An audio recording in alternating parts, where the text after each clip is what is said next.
नमस्कार। आज हम एक बहुत ही महत्वपूर्ण संस्था पर बात करने वाले हैं, अमेरिकन लाइब्रेरी एसोसिएशन, जिसे हम ALA कहते हैं। जी नमस्कार। हाँ, एएलए दुनिया की शायद सबसे पुरानी और निश्चित रूप से सबसे बड़ी लाइब्रेरी एसोसिएशन है। और पुस्तकालय विज्ञान के क्षेत्र में तो इसका बहुत बड़ा नाम है, एक स्तंभ की तरह। बिल्कुल। आज हमारे पास जो जानकारी है वो ALA के लगभग 150 साल के इतिहास, उसकी संरचना, काम करने के तरीके और जो महत्वपूर्ण पुरस्कार वो देते हैं उस पर आधारित है। जी हाँ, कोशिश रहेगी कि इसके हर पहलू को छू सकें। और ये चर्चा खास तौर पर उन लोगों के लिए बहुत काम की होगी जो लाइब्रेरी साइंस से जुड़ी प्रतियोगी परीक्षाओं की तैयारी कर रहे हैं। हम कोशिश करेंगे कि वो जरूरी तथ्य, तारीखें, कॉन्सेप्ट्स सब कवर हों। हाँ, मतलब जो परीक्षा के लिहाज से जरूरी पॉइंट्स हैं उन पर फोकस रहेगा, लेकिन सिर्फ रटना नहीं, समझना भी जरूरी है कि ये संस्था इतनी प्रभावशाली कैसे बनी। बिल्कुल सही। तो फिर चलिए शुरू करते हैं बिम शुरुआत से। इसकी नींव कैसे पड़ी, कहाँ से ये सब शुरू हुआ? देखिए, इसकी शुरुआत हुई थी 1876 में। फिलाडेल्फिया में एक सम्मेलन हुआ था लाइब्रेरियंस का। 1876? हाँ जी, 4 से 6 अक्टूबर तक चला था ये सम्मेलन। और बिल्कुल आखिर में यानी 6 अक्टूबर 1876 को वहां मौजूद 103 लाइब्रेरियंस ने मिलकर एएलए की स्थापना की। 103 लोग थे शुरू में? हाँ, और इसमें 90 पुरुष और 13 महिलाएं थीं। उस जमाने के हिसाब से 13 महिलाएं होना भी एक बड़ी बात थी। सही कहा। और इसमें Justin Winsor, Melvil Dewey, Charles Ammi Cutter जैसे कई बड़े नाम शामिल थे जो उस समय के दिग्गज लाइब्रेरियन माने जाते थे। जस्टिन विंसर का नाम आपने लिया, वो पहले अध्यक्ष थे शायद? जी हाँ, बिल्कुल। जस्टिन विंसर पहले अध्यक्ष बने और 1876 से 1885 तक काफी लंबे समय तक वो इस पद पर रहे। अच्छा। फिर संस्था को औपचारिक रूप से 1879 में मैसाचुसेट्स में चार्टर्ड किया गया और इसका मुख्यालय, ये याद रखने वाली बात है, शिकागो में है। शिकागो, ठीक है। तो ये तो हुई 19वीं सदी की बात। 20वीं सदी में ALA का सफर कैसा रहा? क्या शुरुआत से ही फोकस वही था जो आज है? नहीं, शुरुआत में फोकस ज्यादातर आप कह सकते हैं लाइब्रेरी के कामकाज, स्टैंडर्ड्स बनाने पर था, लेकिन 20वीं सदी में एएलए काफी बदला। एक जरूरी पड़ाव आया 1911 में, जब थेरेसा एल्मंडॉर्फ एएलए की पहली महिला अध्यक्ष बनी। ओह, 1911 में ही? ये तो काफी पहले हो गया था। जी, लैंगिक समानता की तरफ ये एक जरूरी कदम था। हाँ। फिर देखिए, प्रथम विश्व युद्ध का समय आया, तब एएलए ने एक नई भूमिका निभाई। 1917 में उन्होंने लाइब्रेरी वॉर सर्विस कमेटी बनाई। लाइब्रेरी वॉर सर्विस कमेटी, इसका क्या काम था? इसका मुख्य काम था सैनिकों तक किताबें और पत्रिकाएं पहुंचाना। और इसी कोशिश के तहत पेरिस में अमेरिकन लाइब्रेरी की स्थापना हुई, जो आज भी है। अच्छा, तो मतलब ALA राष्ट्रीय सेवा के कामों में भी शामिल होने लगा था। जी हाँ, दायरा बढ़ रहा था। और ये मुद्दा जो आज ALA की पहचान का एक बड़ा हिस्सा है, इंटेलेक्चुअल फ्रीडम यानी बौद्धिक स्वतंत्रता, इस पर जोर कब बढ़ा? ये धीरे धीरे हुआ, लेकिन 1930 के दशक के आखिर में इसने एक ठोस शक्ल लेनी शुरू की। असल में कुछ एक्टिविस्ट सदस्य थे जो चाहते थे कि एएलए सामाजिक मुद्दों पर ज्यादा मुखर हो। तो उसी पृष्ठभूमि में 1939 में फॉरेस्ट पॉल्डिंग ने एक ड्राफ्ट तैयार किया था, जिसे लाइब्रेरी बिल ऑफ राइट्स यानी LBR कहा गया। इसे एएलए ने अपनाया। 1939 लाइब्रेरी बिल ऑफ राइट्स, ये तारीख तो जरूरी है। बहुत जरूरी। ये एक मील का पत्थर था। इसने सेंसरशिप के खिलाफ एएलए का क्या रुख रहेगा, ये साफ कर दिया। अच्छा। और इसके फौरन बाद 1940 में कमिटी ऑन इंटेलेक्चुअल फ्रीडम यानी CIF बनी। फिर LBR में 1948 में कुछ बदलाव हुए और 1951 में स्टेटमेंट ऑन लेबलिंग आया। 1953 में फ्रीडम टू रीड स्टेटमेंट आया। काफी सारे डॉक्यूमेंट्स आए इस दौरान। हाँ, ये सब मिलकर एएलए की जो बौद्धिक स्वतंत्रता के प्रति प्रतिबद्धता है, उसकी नींव बने। तो 30s और 40s का दशक बौद्धिक स्वतंत्रता के सिद्धांतों को पक्का करने का था। लेकिन सामाजिक समानता जैसे नस्लीय समानता, उस पर ALA का क्या स्टैंड था? देखिए, इस मोर्चे पर प्रगति थोड़ी धीमी थी। 1961 में जाकर लाइब्रेरी बिल ऑफ राइट्स में संशोधन हुआ और ये कहा गया कि किसी को भी जाति, धर्म, राष्ट्रीय मूल या राजनीतिक विचारों के आधार पर लाइब्रेरी इस्तेमाल करने से रोका नहीं जा सकता। 1961 में? जी, लेकिन ये भी सच है कि कुछ जगहों पर लाइब्रेरीज बंद कर दी गईं, बजाय इसके कि वो सभी नस्लों के लिए खुले। और 1963 में एक स्टडी हुई थी, एक्सेस टू पब्लिक लाइब्रेरीज, जिसने इस भेदभाव को साफ तौर पर दिखाया। मतलब सिद्धांत तो बन रहे थे, पर जमीन पर चीजें जटिल थीं। बिल्कुल। तो फिर सामाजिक उत्तरदायित्व पर ज्यादा जोर कब देखने को मिला? ये हुआ 1960 के दशक के आखिर में। वो अमेरिका में वैसे भी सामाजिक उथल-पुथल का दौर था और 1969 का साल एएलए के लिए बहुत महत्वपूर्ण रहा। 1969 क्या हुआ था इस साल? दो बड़ी चीजें हुईं। एक तो सोशल रिस्पॉन्सिबिलिटीज राउंड टेबल यानी एसआरटी को मंजूरी मिली। ये एएलए के अंदर का ही एक ग्रुप था जो लाइब्रेरी कर्मचारियों के वेतन, काम करने के हालात, यूनियन और बौद्धिक स्वतंत्रता जैसे मुद्दों पर लीडरशिप पर दबाव डालता था। अच्छा, ये अंदर से ही बदलाव की मांग थी। जी। और दूसरी बड़ी चीज हुई फ्रीडम टू रीड फाउंडेशन यानी एफटीआरएफ की स्थापना। ये संस्था सेंसरशिप के खिलाफ कानूनी मदद मुहैया कराती है। तो 1969 की ये दोनों बातें याद रखने लायक हैं। एसआरटी और एफटीआरएफ 1969। ठीक है। इसके बाद सामाजिक न्याय की दिशा में और भी चीजें हुई। 1970 में black caucus of the ALA BCALA बना और office for literacy and outreach भी स्थापित हुआ। और LGBTIA+ समुदाय के लिए भी कुछ हुआ? हाँ, 1971 में एएलए के एक सम्मेलन में बारबरा गिटिंग्स ने एक कार्यक्रम किया था। उसी से प्रेरणा लेकर बाद में रेनबो राउंड टेबल बना। ये LGBTIA+ समुदाय की सूचना जरूरतों पर फोकस करता है। तो काफी सारे समूह बन रहे थे अलग-अलग मुद्दों पर काम करने के लिए। जी, ये दिखाता है कि एएलए के अंदर विविधता और सामाजिक सरोकार बढ़ रहे थे। फिर आया 1976, एएलए का शताब्दी वर्ष। 100 साल पूरे होना तो किसी भी संस्था के लिए बड़ी बात है। बिल्कुल। और एएलए ने इसे मनाया भी। इसी मौके पर एएलए आर्काइव्स की स्थापना हुई। ये आर्काइव्स अब इलिनॉइस यूनिवर्सिटी अर्बाना शैम्पेन में है। रिसर्च करने वालों के लिए बहुत महत्वपूर्ण जगह है ये। ALA archives, Illinois university, noted. और इसी साल 1976 में ही क्लारा स्टैंटन जोन्स एएलए की अध्यक्ष बनी। वो पहली अफ्रीकी अमेरिकी अध्यक्ष थीं। पहली अफ्रीकी अमेरिकी अध्यक्ष क्लारा स्टैंटन जोन्स, 1977। ये भी महत्वपूर्ण है। जी, बिल्कुल। 20वीं सदी के आखिर में और फिर 21वीं सदी की शुरुआत में तकनीक का जमाना आ गया, ग्लोबलाइजेशन बढ़ा। इसका असर कैसे दिखा एएलए पर? असर तो साफ दिखा। टेक्नोलॉजी को लेकर 1995 में office for information technology policy यानी OITP बनाया गया। ये टेक्नोलॉजी से जुड़े पॉलिसी इश्यूज पर काम करता है। सामाजिक समावेश पर भी काम जारी रहा। जैसे 1990 में गरीबों के लिए लाइब्रेरी सेवाओं पर नीति को मंजूरी मिली और 1999 में लाइब्रेरी एजुकेशन के भविष्य को सोचने के लिए कांग्रेस ऑन प्रोफेशनल एजुकेशन हुआ। और 21वीं सदी में लीडरशिप में विविधता लाने पर काफी जोर दिखा, जैसा आपने बताया। हाँ, ये बहुत स्पष्ट है। पिछले लगभग 15-20 सालों में देखें तो 2007 में पहली नेटिव अमेरिकन अध्यक्ष बनी लॉरियन रॉय। 2009 में पहली हिस्पैनिक कैमिला एलिकीर। हाँ। फिर 2021 में पहली एशियन अमेरिकन पैटी वोंग। 2022 में पहली नेटिव हवाईयन पैसिफिक आइलैंडर लेसा कनानेओपुआ पेलायो लोजादा। और अभी हाल में 2024 में सिंडी होल पहली SPXTERUM स्कॉलर अध्यक्ष बनी हैं। ये पूरी लिस्ट दिखाती है कि संस्था कैसे बदल रही है और ज्यादा समावेशी हो रही है। बिल्कुल। और इसके साथ ही एएलए ने हाल के सालों में अपने इतिहास के कुछ मुश्किल हिस्सों का सामना भी किया है। जैसे 2018 में उन्होंने माना कि जिम क्रो कानूनों के समय में लाइब्रेरी अलगाव के खिलाफ उन्होंने उतना संघर्ष नहीं किया जितना करना चाहिए था। और 2020 में BIPOC समुदायों के खिलाफ नस्लवाद और भेदभाव की जो व्यवस्थाएं थीं, उनको बनाए रखने में अपनी भूमिका को स्वीकार किया और भविष्य में ज्यादा न्यायपूर्ण होने का संकल्प लिया। ये स्वीकार करना भी एक बड़ा कदम है। जी। तो ये इतिहास तो काफी विस्तृत और कई परतों वाला रहा है। अब ये समझते हैं कि ये इतनी बड़ी संस्था आज काम कैसे करती है, इसका ढांचा कैसा है? देखिए, इसका जो संचालन है वो मुख्य रूप से दो बॉडीज करती हैं। एक है निर्वाचित काउंसिल और दूसरी है एग्जीक्यूटिव बोर्ड। पॉलिसी बनाने का काम मुख्य रूप से काउंसिल का है। काउंसिल और एग्जीक्यूटिव बोर्ड। जी। और फिर नीतियां और कार्यक्रम लागू होते हैं अलग अलग कमेटियों और राउंड टेबल्स के जरिए। कमेटियां और राउंड टेबल्स। लेकिन संस्था का ज्यादातर काम जो है वो इसके 8 सदस्य प्रभागों यानी डिविजन्स के माध्यम से होता है। 8 डिविजन्स, ये कौन कौन से हैं? हाँ, ये डिविजन्स लाइब्रेरी साइंस के खास क्षेत्रों पर फोकस करते हैं। परीक्षा के लिए इनके नाम और काम जानना जरूरी है।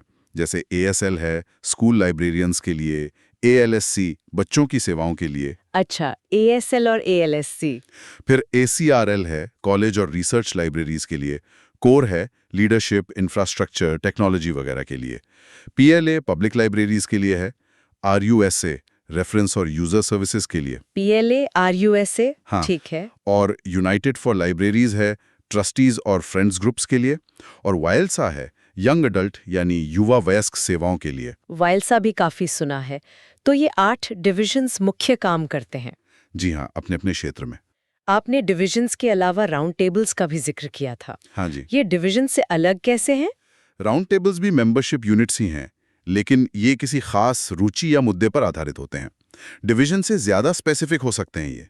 सदस्य अपनी पसंद के हिसाब से इनमें शामिल होते हैं। अच्छा, मतलब इंटरेस्ट बेस्ड ग्रुप्स। हाँ, कह सकते हैं।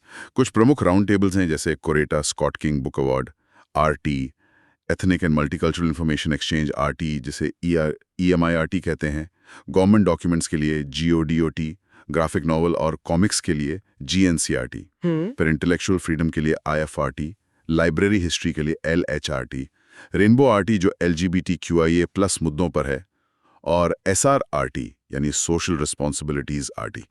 ये अक्सर अपने खास पुरस्कार भी देते हैं या खास मुद्दों की वकालत करते हैं। समझ गई। तो डिवीजन और राउंड टेबल ये स्ट्रक्चर का हिस्सा है, और इनको सपोर्ट करने के लिए मुख्य ऑफिसेज कौन से हैं? कई महत्वपूर्ण ऑफिस हैं, जैसे ऑफिस फॉर एक्रेडिटेशन। ये लाइब्रेरी स्कूलों के मास्टर प्रोग्राम्स को मान्यता देता है, जो क्वालिटी कंट्रोल के लिए जरूरी है। हाँ, ये तो जरूरी है। ऑफिस फॉर इंटेलेक्चुअल फ्रीडम यानी OIF है, जो सेंसरशिप और प्राइवेसी जैसे मुद्दों को देखता है। OIF का जिक्र पहले भी आया था। जी हाँ। और एक public policy and advocacy office है, जो वॉशिंगटन DC में है। ये सरकारी नीतियों पर नजर रखता है और लाइब्रेरियों के हक में लॉबिंग करता है। अच्छा, तो ये वॉशिंगटन वाला ऑफिस पॉलिसी पर काम करता है। जी, सरकारी स्तर पर। तो ये तो हुई अंदर की बात। देश भर में ALA का प्रभाव कैसे फैलता है? ALA सिर्फ शिकागो तक ही सीमित नहीं है।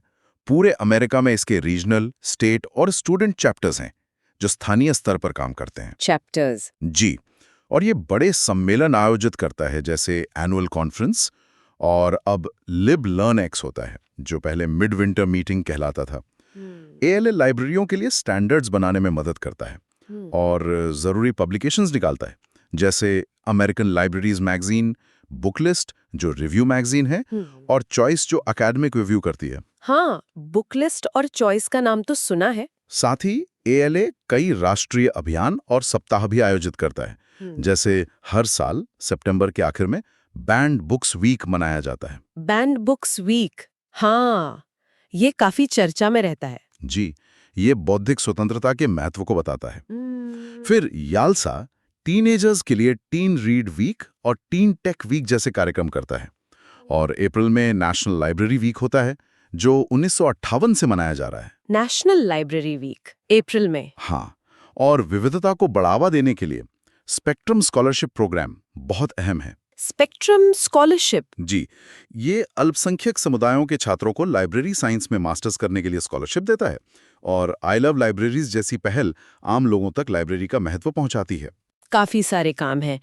अब आते हैं पुरस्कारों पर। ALA बहुत सारे पुरस्कार देता है।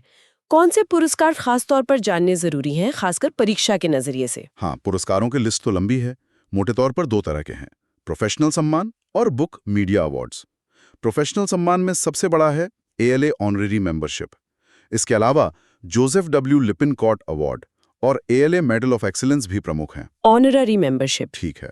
लेकिन बुक और मीडिया अवार्ड्स खासकर जो बच्चों और यंग एडल्ट्स के लिए हैं, वो ज्यादा जाने जाते हैं और परीक्षा के लिए तो बहुत ही महत्वपूर्ण है। हाँ, ये तो जरूर पूछे जाते हैं। बिल्कुल। तो ALSC जो बच्चों की सेवाओं का डिवीजन है, वो देता है कैल्डेकॉट मेडल। कैल्डेकॉट, ये बेस्ट पिक्चर बुक के लिए होता है ना? जी हाँ, सर्वश्रेष्ठ चित्र पुस्तक। फिर है न्यूबेरी मेडल। न्यूबेरी तो शायद सबसे प्रसिद्ध है बच्चों की किताबों में। हाँ, बच्चों के साहित्य में सबसे उत्कृष्ट योगदान के लिए। फिर पूरा बेलप्रे अवार्ड्स हैं, जो लातीनी लेखक और चित्रकार के काम को सम्मानित करते हैं, और सिबिट मेडल है बेहतरीन इंफॉर्मेशनल बुक के लिए। कैल्डेकॉट, न्यूबेरी, बेलप्रे, सिबर्ट ये ALSC के हैं। जी, इसी तरह YLSA जो यंग अडल्ट डिवीजन है, वो देता है Michael L. Prince award. Prince award, हाँ, ये साहित्यिक उत्कृष्टता वाली बेस्ट यंग अडल्ट बुक के लिए है।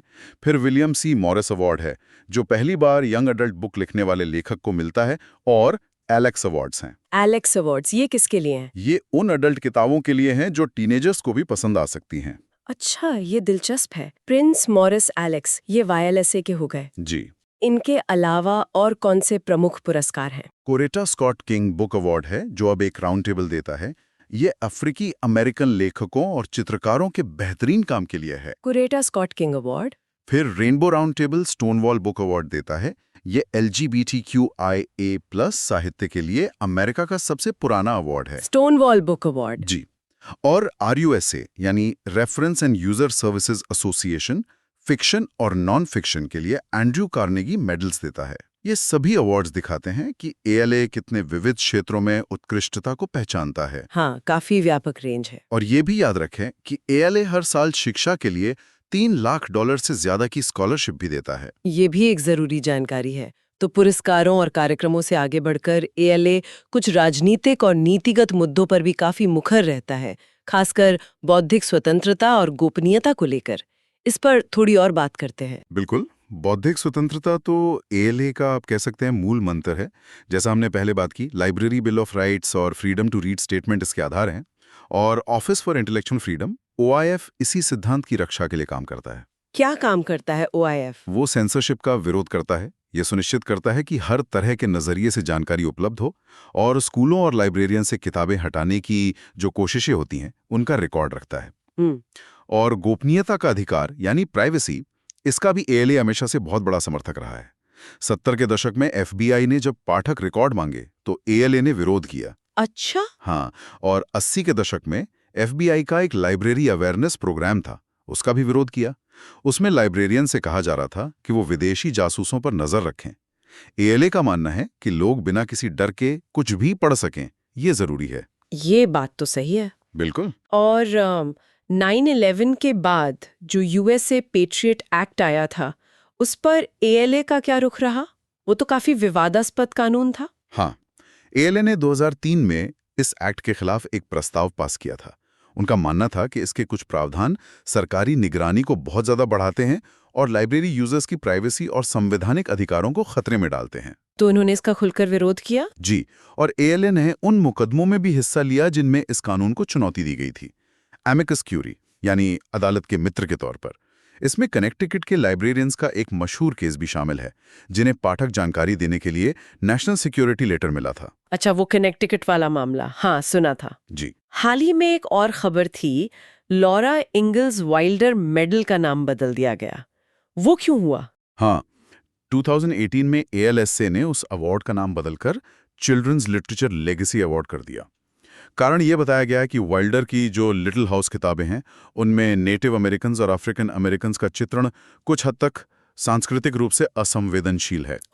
ये दिखाता है कि ALA के अंदर भी समय के साथ सोच बदल रही है और विविधता और समावेशन पर जोर बढ़ रहा है। हाँ, ये बदलाव नजर आता है। कॉपीराइट के मुद्दे पर भी ALA काफी सक्रिय रहता है। वो चाहता है कि digital millennium copyright act DMCA में ऐसे बदलाव हों जिससे फेयर यूज सुरक्षित रहे। फेयर यूज मतलब शिक्षा या रिसर्च के लिए इस्तेमाल? हाँ, शिक्षा, आलोचना, रिसर्च वगैरह के लिए सीमित इस्तेमाल। और वो पब्लिक डोमेन यानी कॉपीराइट से मुक्त सामग्री की भी रक्षा करना चाहता है। ALA ओपन एक्सेस का भी बहुत बड़ा समर्थक है। ओपन एक्सेस यानी जानकारी तक मुफ्त पहुंच। जी बिल्कुल। शोध और जानकारी सबको आसानी से मिले। हाल के कुछ विवादों का भी जिक्र है, जैसे मोंटाना का ALS से हटना या जॉर्जिया का कानून। हाँ, हाल के सालों में ALA को कुछ चुनौतियों का सामना करना पड़ा है। 2023 में Montana state library commission ALA से अलग हो गया। इसके कई कारण बताए गए, जिसमें तत्कालीन ALA अध्यक्ष की कुछ टिप्पणियां भी शामिल थीं। और 2024 में जॉर्जिया में कानून प्रस्तावित किया गया जो सरकारी पैसों को ALA पर खर्च करने से रोकता। ALA ने इसका विरोध किया और कहा कि ये गलत जानकारी पर आधारित है और वो किसी खास विचारधारा को बढ़ावा नहीं देते। तो मतलब ALA आज भी राजनीतिक बहसों के केंद्र में है? जी, और उसे अपनी प्रासंगिकता बनाए रखने के लिए इन चुनौतियों से निपटना पड़ रहा है। तो ये थी अमेरिकन लाइब्रेरी एसोसिएशन की कहानी। 1876 की शुरुआत से लेकर आज तक इसके सिद्धांत कैसे विकसित हुए, इसकी संरचना क्या है, कौन सी प्रमुख पहले और पुरस्कार हैं और हाल की कुछ चुनौतियां भी। हमने देखा कि ये संस्था कैसे लाइब्रेरी पेशे को दिशा दे रही है, बौद्धिक स्वतंत्रता के लिए लड़ रही है और सूचना तक सबकी पहुंच बनाने की कोशिश कर रही है। निश्चित रूप से। और जो लोग परीक्षा की तैयारी कर रहे हैं उनके लिए मुख्य बात एक बार फिर याद दिला दूं, स्थापना वर्ष 1876, मुख्यालय शिकागो, हाँ, महत्वपूर्ण दस्तावेज जैसे library bill of rights 1939, freedom to read statement 1953, प्रमुख पुरस्कार जैसे Newbery, Caldecott, Printz, Coretta Scott King, जी, और मुख्य डिविजन्स जैसे ACRL, PLA, ALSC, YALSA और मुख्य कार्यालय जैसे OIF, ODLOS, इनके नाम और काम। ये सब याद रखना जरूरी है, और ज्यादा गहराई में जाना हो तो ALA आर्काइव्स और उनका डिजिटल रिपोजिटरी ALAIR बहुत अच्छे स्रोत हैं। बिल्कुल। और जाते जाते एक सवाल सबके लिए छोड़ जाते आज। जिस तेजी से सूचना का माहौल बदल रहा है, डिजिटल टेक्नोलॉजी हावी हो रही है, सेंसरशिप की कोशिशें भी दिख रही हैं, राजनीतिक ध्रुवीकरण भी है, ऐसे में अमेरिकन लाइब्रेरी एसोसिएशन जैसी संस्था की भूमिका भविष्य में क्या होगी? क्या ये अपनी प्रासंगिकता बनाए रख पाएगी